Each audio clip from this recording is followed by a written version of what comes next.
අයිබෝන් ස්වස්ථ පුද්ගලයාගේ ස්වස්ථභාවය රැක ගැනීම සහ රෝගී පුද්ගලයාගේ රෝගී භාවය තුරන් කිරීම. එම කාරණා දෙකම අපේ පාරම්පරික වෙදකමේදී ඉතා වැදගත් කොට සලකනවා. ස්වස්ථ පරායනය සහ ආතුර පරායනය කියලා එකට කියනවා. මෙතනදී අපි ස්වස්ථ පුද්ගලයාගේ ස්වස්ථභාවය රැක ගැනීම.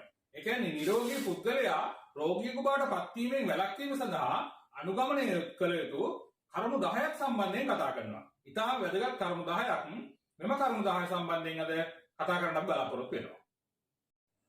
මෙම වීඩියෝ බලලා මෙහි තියෙන කරුණු ගැන යම්කිසි දෙයක් තවදුරටත් දැනගැනීමේ අවශ්‍යතාවය තියෙනවා නම් මේකට කමෙන්ට් කරන්න, එම ප්‍රශ්න අහන්න. ඊට අමතරව මෙහි මොනවා හරි වැරදි අඩුපාඩු තියෙනවා නම් ඒවත් කමෙන්ට් කරන්න. තවදුරටත් මෙම කරුණු වලට අමතරව වෙනත් කරුණු ඔබට දැනගැනීමට අවශ්‍ය නම් පාරම්පරික වෙදකමෙන් මේවා දකින්නේ කොහොමද කියලා දැනගැනීමට අවශ්‍ය නම් එම දැනුම අවශ්‍ය නම් මේ කමෙන්ට් කරන්න. මෙවැනි කරුණු තවදුරටත් තවත් අය අතර ප්‍රචලිත කරන්න, මේවා ගැන දැනුවත් කරන්න, සමාජය නිරෝගී කරන්න, මේ වැඩසටහන ෂෙයා කරන්න, මේකට ලයික් කරන්න. තවත් අපි මෙවැනි වැඩසටහන් ඉදිරිපත් කිරීමට බලාපොරොත්තු වෙනවා. ඒවා ඔබට ලබා ගැනීමට අවශ්‍ය නම් මෙම channel එක subscribe කරන්න. අංක 1. ආහාරයට පෙර හෝ ආහාරයෙන් පසුව අධික ජලපානය නුසුදුසු බව. දැන් නූතනයේ බොහෝ අය ජලපානය සම්බන්ධයෙන් වැඩිපුර නඹුරුතාවයක් දක්වනවා. ඇත්තට මේක හොඳයි. වතුර අපි පානය කරන්න ඕනේ. නමුත් අපි වතුර පානය කරනකොට අපේ ආහාර ජීර්ණයට එයින් බලපෑමක් ඇති නොවන විදිහට ජලය පානය කරන්න ඕනේ. දැන් අපි කෑම ගන්න වෙලාවට ආසන්නයේදී Tamanට හොඳට කුසගිනි දැනීගෙන එනකොට එම ආසන්නයේදී වතුර බොනවා කියලා විශාල වතුර ප්‍රමාණයක් බොන්න පටන් ගත්තොත්, එහෙම නැත්නම් ආහාරයෙන් පසුව ආහාර ගත්තාට පසුව වතුර පොඩ්ඩක් බිව්වට කමක් නැහැ. අපි වතුර බොනවායි කියලා විශාල වතුර ප්‍රමාණයක් බොන්න පටන් ගත්තොත් ආහාර දිරවන එන්සයිම එම ජලයේ දිය වෙලා ඉවරලා එම එන්සයිම වල ක්‍රියාකාරීත්වය යම්කිසි ප්‍රමාණයකින් අඩබන වෙන්න පටන් ගන්නවා. ඉතින් ඒ හින්දා ජලපානය හොඳයි. නමුත් එය ආහාරයට පෙරත් ආහාරයට පසුවත් අධිකව සිද්ධ කරන්න හොඳ නැහැ. අපි ආහාර ගන්න පෙර කුඩා වතුර ප්‍රමාණයක් බිව්වට කමක් නැහැ. මෙම ප්‍රදේශ වීලි භාවයට පත් වෙලා තියෙනවා. ඒවා තෙත් භාවයට පත් වෙන්න කුඩා වතුර ප්‍රමාණයක් භාවිත කරලා බිව්වට කමක් නැහැ.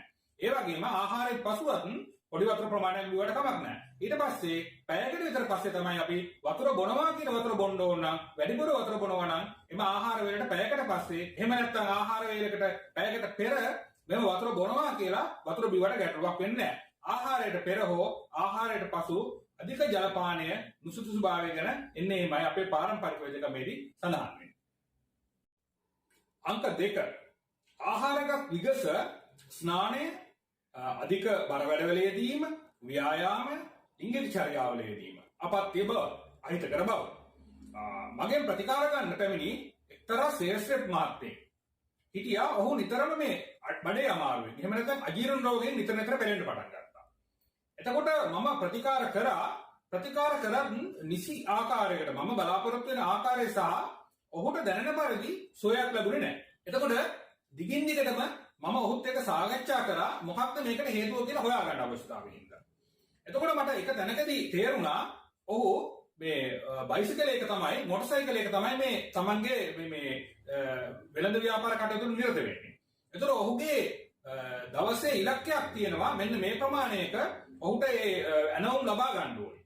එතකොට ඔහුගේ දවසේ ඉලක්කය හඹා යාම තමයි ඔහුගේ පළවෙනි කාර්යය උනේ. ඉතින් හැම තැනදීම උදේ ආහාරගත විගසම ඔහු බයිසිකලයට නැගලා ඉවර වෙලා වේගයෙන් ගොඩාක් දුර ප්‍රදේශයකට ගමන් කරනවා. ඒ වගේම දවල් ආහාරයකට විගසම නැවත වතාවක් ඔහු එම බයිසිකලයට නැගලා තවත් ප්‍රදේශයකට දුර ප්‍රදේශයකට ගමන් කරනවා.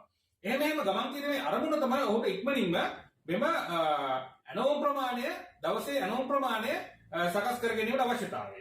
නමුත් එම අවශ්‍යතාවය අතරතුර ඔහුට ඊටාම බරපතල කාරණයක් සිද්ධ වුණා. මේ ආහාර දිරවීමට බාධා ඇති වෙන ක්‍රියාවක්. ඒ කියන්නේ ඇවතුම් පැවතුම්. ඒ ඇවතුම් පැවතුම් වැරදුනේ කොතනද? වැරදුනේ ඔහු ආහාරගත විගසම බොහෝ දුර අර බයිසිකලේ ගමන් කිරීම. එතන ආහාර ජීර්ණයට යම් ප්‍රමාණයක බාධාවක් සිද්ධ වෙනවා. මේක ඉඳලා හිටලා සිද්ධ වුණාට ගැටලුවක් නැහැ. නමුත් ඔහුගේ නිරන්තරයෙන්ම මාස ගණනාවක් එක දිගටම මේක සිද්ධ වෙනවා. ඒත් සමගම වගේ ප්‍රතිකාර ගන්නකොට එන්න ඒ ආකාරයට මොහොත සිද්ධ කරන්න සිද්ධ වෙලා තිබ්බා. ඉතින් මම උපදෙස් දුන්නා අඩුතරමින් පැය කාලක විනාඩි 10ක ප්‍රමාණයක් රැඳිලා ඊට පස්සේ ඔහුගේ ගමන ආරම්භ කරන්න කියලා. අන්න ඒ ආකාරයට ගමන ආරම්භ කරන්න ගත්තට පස්සේ ඔහුට අර අජීර්ණයට බලපාන ප්‍රායෝගික සාධකයේ සම්පූර්ණ නැති වෙලා ගියා. ඉතින් ඒ වගේම තමයි මේ ස්නානය කියන එකත්. අපි ආහාරගත් විගස ස්නානය කරන්න ගත්තොත්, නාන්න ගත්තොත් අනිවාර්යයෙන්ම ඒ ආහාර දිරේන යම් කිසි ආකාරයක බාධාවක් ඇති වෙනවා. ආහාර ආමාශයට වැටුණාට පස්සේ එතන සිට යම් කිසි කාලයක් ගත වෙනවා මේ දිරවීමේ ක්‍රියාවලියට. එතකොට ඒ අතරතුර අපි ස්නානය කරොත් ශරීරයේ තියෙන උෂ්ණත්වය වෙනස් වෙනවා. එම උෂ්ණත්වයට අනුකූලව ශරීරය හැඩ ගැහෙන්න වෙනවා. එතකොට ආහාර ජීර්ණය කිරීමේ ක්‍රියාවලිය යම්කිසි ආකාරයකට අඩපණ වෙලා අර ස්නානය කිරීමෙන් ඇතිවන ශාරීරික උෂ්ණත්වය සමනය කිරීමේ ක්‍රියාවලිය ශරීරයට පෙළඹෙන්න සිද්ධ වෙනවා. අන්න එවැනි අවස්ථාවක් දීර්ඝකාලීනව දිගටම කරගෙන යනකොට එයත් යම්කිසි ආකාරයකට අජීර්ණයට හේතු වෙනවා. ඉතින් ඒ හින්දා ආහාරගත විගස ස්නානය කිරීම, ලිංගික චර්යාවල නිරත වීම, අධික වෙහෙස වෙන ක්‍රියාවල නිරත වීම, ව්‍යායාම කිරීම, බොහෝ දුර යාම, ඒ ආදී කරුණු වලින් වැළකීලා සිටීම නිරෝගී පුද්ගලයෙකුගේ නිරෝගීභාවය රැක ගැනීමට ඉතාම වැදගත් වෙන කාරණයක් විදිහට සලකන්න පුළුවන්. අංක 3 ආහාර වර්ග හෝ ඖෂධ වර්ග නැවත රත් කර ආහාරයට ගැනීම නුසුදුසු බව. විශේෂයෙන්ම නූතනයේ ගොඩාක් ආහාර වර්ග මේ සීතකරණවල තියාගෙන නැවත රත් කර ආහාරයට ගැනීමේ ප්‍රවණතාවයක් දක්නට ලැබෙනවා. ඒ ශරීරයට විෂ සහිත බව. ඒ කියන්නේ ඖෂධයක් ඒ විදිහට රත් කරලා ගත්තත් ඒ ශරීරයේ විෂ සහිත බව සහ ආහාරයක් ඒ ආකාරයකට රත් කර ශරීරය ලබා ගැනීමේදී විෂ විය හැකි බව අපේ පාරම්පරික වෙදකමේදී පෙන්වලා දීලා තියෙනවා. එවැනි කාරණයක් සම්බන්ධයෙන් අපි විද්‍යානුකූලව හිතනවා නම් ඇත්තටම මේ ආහාරයක් එක වාතාවක් අපි පිසිනකොට එහි යම්කිසි ජීර්ණය කිරීමට හේතු වෙන කෙඳි සහිත දේවල්, බැක්ටීරියා, ඒකේ තියෙන පෝෂණ කොටස් අඩංගු වෙලා තියෙනවා.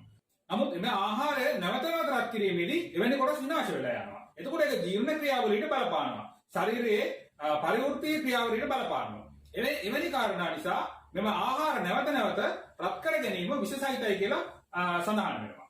ඒත් එක්කම අපිට තවත් උදාහරණයක් විදිහට ගන්න පුළුවන් මේ පොල් තෙල් භාවිතය. ඉස්සරින් නම් අපේ රටේ මිනිස්සු මේ දොඩෝල්, කැවුම් ආදී මේ තෙලෙන් හදන ආහාර ගොඩක් පරිභෝජනය කරලා තියෙනවා. නමුත් අපේ පැරණින්ට මේ කොලෙස්ටරෝල් කියන රෝගී තත්ත්වය තිබුණේ නැහැ.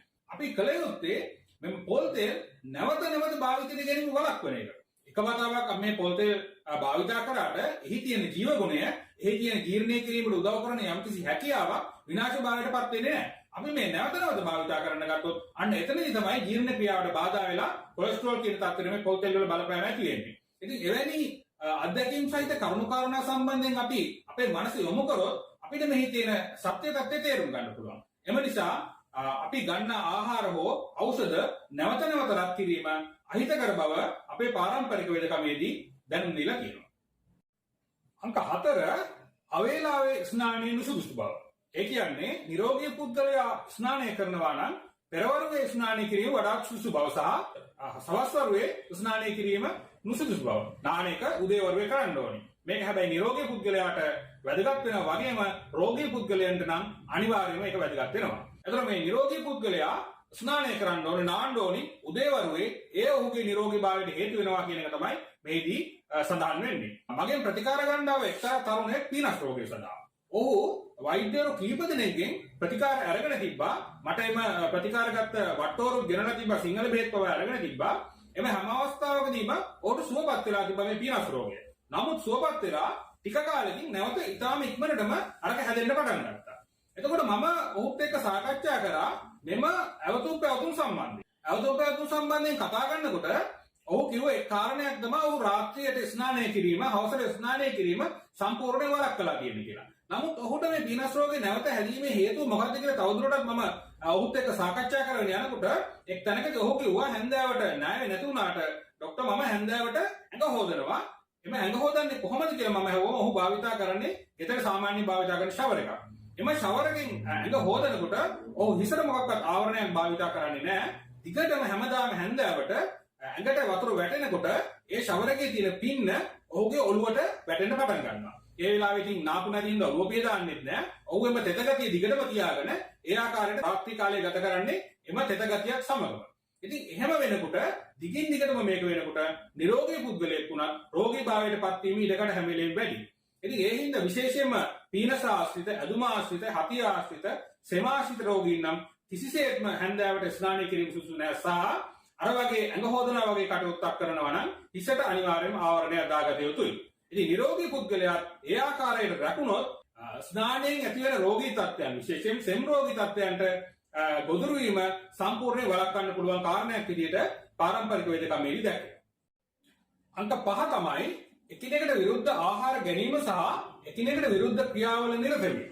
එවැනි කාරණා නිසා නිරෝගී පුද්ගලයාගේ නිරෝගීභාවය නැති වෙන්න හේතු වෙනවා. අපි එකිනෙකට විරුද්ධ ආහාර කියලා ගත්තොත් එහෙම ගොඩමස් සහ දියමස් එකට අනුභව කිරීම. උණු වතුර සහ ඇල් වතුර එකට කලවම් කර පානය කිරීම. කිරියනි ආහාරයක් සමග හරක් මස් ඌරු මස් වැනි ආහාර එකට පරිභෝජනය කිරීම. කෙසෙල් වැනි පළතුරක් කාලා එකපාර වතුර පානය කිරීම. ඒ ආදී වශයෙන් ආහාර පාන එකිනෙකට විරුද්ධ ආහාර පාන පරිභෝජනය කිරීමෙන් බොහෝ වෙලාවට අජීර්ණාබාධ උදරාබාධ සමගම ශරීරයේ වෙනත් රෝගාබාධ ඇතිවීමේ හැකියාවක් තියෙනවා කියලා සඳහන් වෙනවා. එම නිසා නිරෝගී පුද්ගලයා මේ ආහාර පරිභෝජනයේදී එකිනෙකට විරුද්ධ ආහාර පරිභෝජනයෙන් වැළකී සිටිය යුතුයි. උදාහරණයක් විදිහට අපි මේ ශ්වසන පද්ධතිය ආශ්‍රිතව සිද්ධ වෙන ක්‍රියාවලියක් සලකලා බලමු. දැන් අපි ආහාර ගන්න ගමන්ම කතා කරන්න පටන් ගත්තා. දැන් අපිට ඒ කාලේ වැඩිහිටියෝ කියලා තියෙනවා ආහාර ගන්නකොට කතා කරන්න එපා කියලා කියනවා. ඒතර ආහාර ගන්නකොට කතා කරන්න පටන් ගත්තොත් මොකද වෙන්නේ? අපි ආහාර ගැනීමේදී මේ අපි ගන්න ආහාර පිඩ මේ ගලනාලය ඔස්සේ පල්ලෙහාට ගමන් කරනවා. එතකොට එතන තියෙනවා ග්‍රසනිකාව කියන ස්ථානයේදී ගලනාලයක් ශ්වාසනාලයක් වෙන්වන තැන පොඩි සිදුරක් තියෙනවා. එම සිදුර වැසෙන්නේ මේ අපිජිහිකාව කියන ඉන්ද්‍රියෙන්. එතකොට මේ ආහාර ගැනීමත් සමගම අපි කතා කරන්න ගත්තොත් කතා කිරීමේදී ශ්වසන පද්ධතියේ තියෙන හුස්ම අපිට ඕනි, වාතය ඕනි. එතකොට අපිජිහිකාව කියන ඉන්ද්‍රිය විවෘත වෙලා ඉවරලා වාතය එවනවා. එතකොට අපි ආහාරයක් ගන්නවා. එවැනි අවස්ථාවලදී එම ආහාර ගලනාලය දිගේ ආමාශයට කරා ගමන් කිරීම වැළැක්විලා බොහෝ වෙලාවට ශ්වසන මාර්ග දිගේ ගමන් කිරීම සිදුවීමක් සිද්ධ වෙනවා. අන්න එවැනි කාරණා හින්දා අපි කතා කරන ගමන් ආහාර ගැනීම නුසුසු බව තමයි සඳහන් කරලා තියෙන්නේ. අන්න එවැනි එකිනෙකට විරුද්ධ ක්‍රියාවල නිරත වීම බොහෝ වෙලාවට රෝගී බවට පත් වෙනවා. අපි ඒවා කාලයක් කරගෙන යාමේ ප්‍රධාන නිදන්ගත රෝග වලට පවා හේතු වෙන්න පුළුවන් කියලා පාරම්පරික වේදකමේදී සඳහන් වෙනවා. අංක 6 මල මුත්‍රා අදෝවාතේ වමන ආදී වේග අපි දරාගෙන නොසිටිය යුතු බව. එම දරාගෙන සිටීමෙන් නිරෝගී පුද්ගලයා ස්වස්ථ පුද්ගලයා රෝගීභාවයට පත් විය හැකි බව. අදෝවායු සහ මලමු වැළකුමද සයද පිපාසානිදි කැසි කිවිසුමද වැසන සුවාසත් කඳුළුත් ඈනුමද වමන සම්භවත් තෙසලෙස වේග වේද කියලා අපේ පාරම්පරික වේදකමේදී වේග 13ක් තියෙනවා. කිවිසුම් වේග, වමන වේග, ඈනුම් වේග, පිපාසා වේග, නිද්‍රා වේග, විශේෂයෙන්ම මල වේග, මුත්‍ර වේග, අදෝවායු වේග ආදී වශයෙන් වේග 13ක් දරාගෙන සිටීමෙන් අපි රෝගීභාවයට පත් වෙනවා කියලා සඳහන් වෙනවා. එම නිසා එම වේග ධාරණය, වේග දරාගෙන සිටීම නිරෝගී පුද්ගලයා රෝගීභාවයකට පත් කරන්න හේතු වෙනවායි කියලා සඳහන් වෙනවා. 7 වෙනි කාරණය අංක 7 මංමාවත්වල දුගඳ හමන ස්ථානවල පාළු ස්ථානවල ආහාර ගැනීම නුසුසු බව.